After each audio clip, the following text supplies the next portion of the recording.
Hi, I'm Sandra from freedomsuccesscoaching.com. Welcome to another video blog. Today I'm having a bit of a rant about money and spirituality.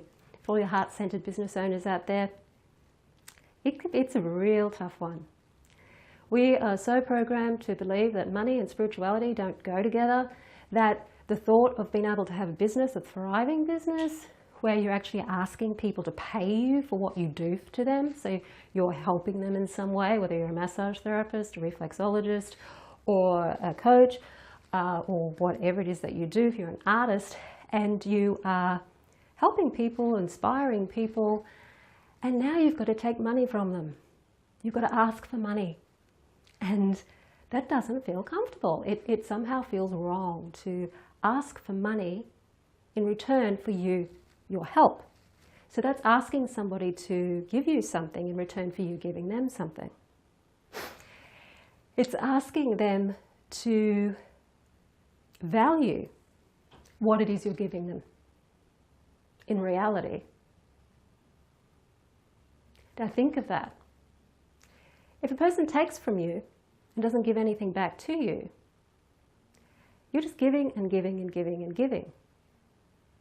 Now, in some spiritual disciplines, it's interpreted that that's what you have to do. However, if you run a business, you can't do that. And it doesn't mean that running a business has to conflict with spirituality. It just means that we have to look at where we sit in contemporary times compared to where we sat in the past. Religious teachers always received something in return for their teachings. It probably wasn't money back then, but it would have been other things. Their followers gave them food. Their followers gave them shelter. Their followers gave them money. Their followers gave them clothing. In return for their teachings, their followers, their disciples, their students, gave in return.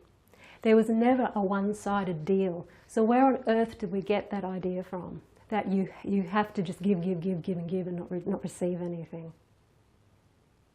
Where does that come from?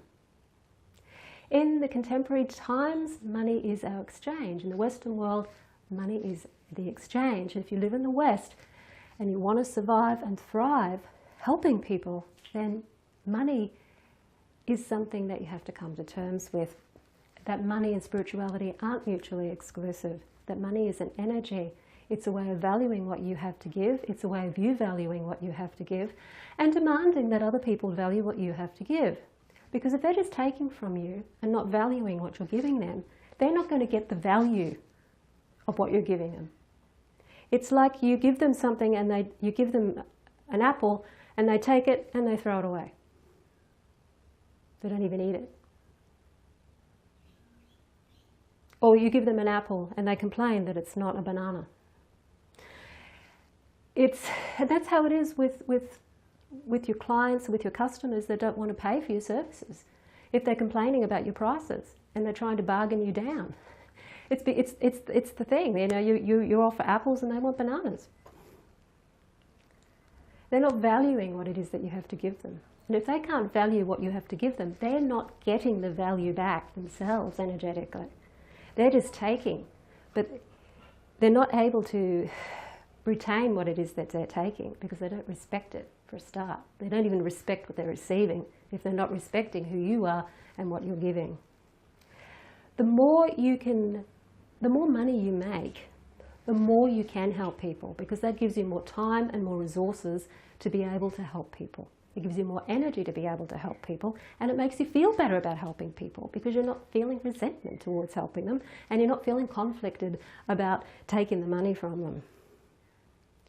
There is nothing anywhere, written anywhere, that money is evil, that money is wrong in the greater scheme of things. It is something that people have misconstrued.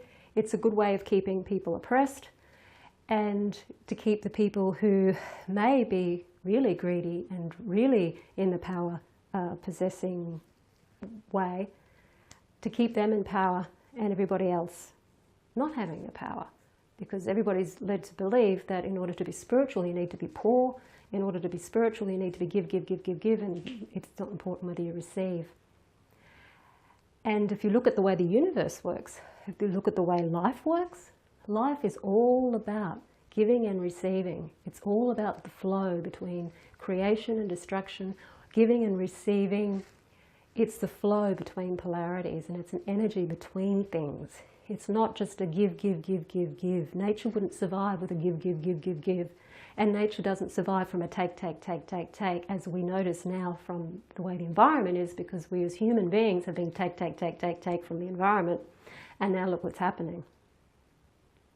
It's the same. If your clients and customers are just taking from you, you're going to end up like the planet, which is basically in a really, really difficult state of trying to repair itself. Because you're just not going to be able to have the energy to give, and which means you can't help the people the way that you want to help them. If you don't have the energy to give, you can't help them. If you can't feed yourself, clothe yourself, put roof over your head, you can't help them. Really hope that this is settling in. Think about it. If you are having conflict about your money and spirituality, even tap on it, see where it comes from. But it's a really, really important point for heart-centered business owners to get their head around, because money is important to our survival, and there's nothing wrong with being able to thrive and help people at the same time. The more you thrive, the more people you can help, which means the more people thrive in response to your thriving. Think of it that way. The more you win, the more they win. The more you lose, the more they lose. Pure and simple. That was my rant for today. I'm Sandra from freedomsuccesscoaching.com, and I'll catch you on the next video.